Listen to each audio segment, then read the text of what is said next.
Hey everybody, welcome back to the channel and some more Pike and Shot coverage here, specifically the Epic Pike and Shot here, as we're taking a look at some of the things from the first wave of releases here, specifically now the English Civil Wars Infantry Battalia box. So we're going to get this opened up, sort out all the sprues and other content, and then we'll show you guys what's inside, and we'll take a detailed look at the minis. We'll be right back. Alrighty guys, we're back and we have everything opened up. So just like with the 30 years box, very similar content groupings here. So we get our two sprues of bases. We've all seen these over and over now. So again, I think this will be used for all the epic scale releases, right? That's all they really need to design. So we'll hold that aside. Again, we get our sheet of colors here. So Parliament and Royalists. So again, nice if they include that, and whatever flavor of the conflict you want to play. Gives you a good range of banners, but I'm sure there's also third-party ones out there. Inside, mini-wise, because that's what we're here for, really, right? We get 3 sprues, and they're the same, so we're just going to focus in detail on one of them here. So this is, again, our infantry battalion. So let's start with the front-facing part of this. So, again, we get our pikes here, and then some of our shot. But again, Warlord is just doing a super-duper job here of capturing details. So we're trying to get as close as possible and have the camera still cooperate with us. So again, that's pretty damn close. You can see there's details galore here, facial expressions. It's not just a cookie cutter mini. So Warlord's, again, doing an awesome job here. And some of our front rankers. And there's going to be enough diversity in these to where not every single unit has to look 100% the same. Just with some minor paint choices, you can really vary things up a little bit. The big debate, of course, is, well, how much detail do I need to put into these? So that is entirely up to you, but it doesn't take much to get them to a decent standard with just some basic colors. But if you want to get really crazy, you still can, because, again, the detail is there. But by no means should you feel forced to do that. So just do what makes you comfortable and what isn't going to drive you crazy, painting the sheer quantity of these either. So it's something to keep in mind, right? Because burnout is a thing when it comes to the hobby. We all know that. Let's try this one right side up, another facing here.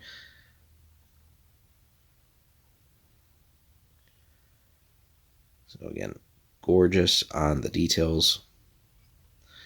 Let's take a look at the back, right? So they didn't skimp on details here either.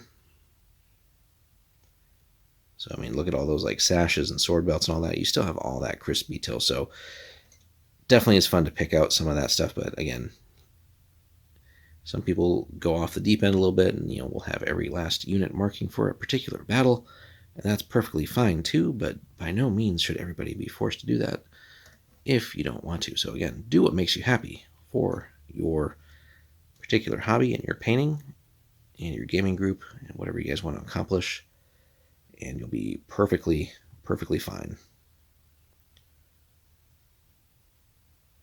So again, fantastic details. We'll take a look at it once from this direction.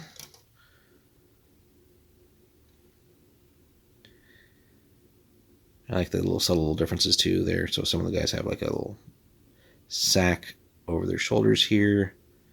Got the back of the drummer there. So really, really good stuff here. Well done on all fronts by Warlord. So again, we get 3 of these big bases in here, which will make a fair bit of content as far as getting some minis up.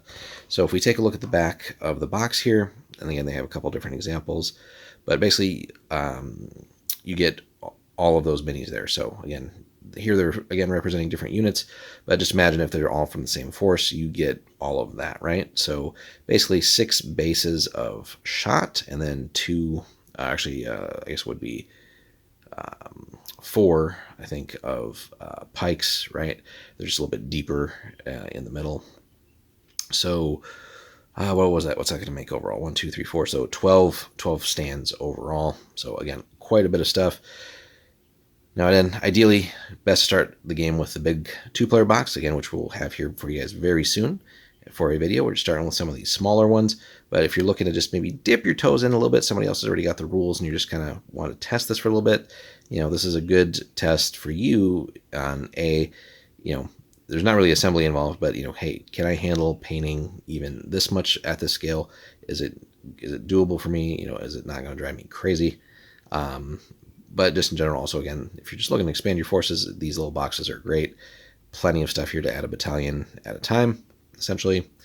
And along with the cavalry box that we've had in another video, check that out. You got a nice expansion for the game at a good price point, and it seems to be like the template that we're using now for these epic scale games now that we've had a few years of them, and I think Warlords more or less found the sweet spot there.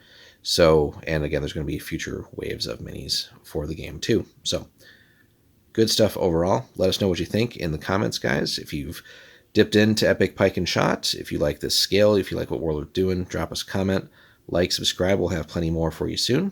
We're focusing again on 30 Years War, but we did want to show you these as well. So let us know in the comments, and we'll see you in the next one. Thanks for watching, guys.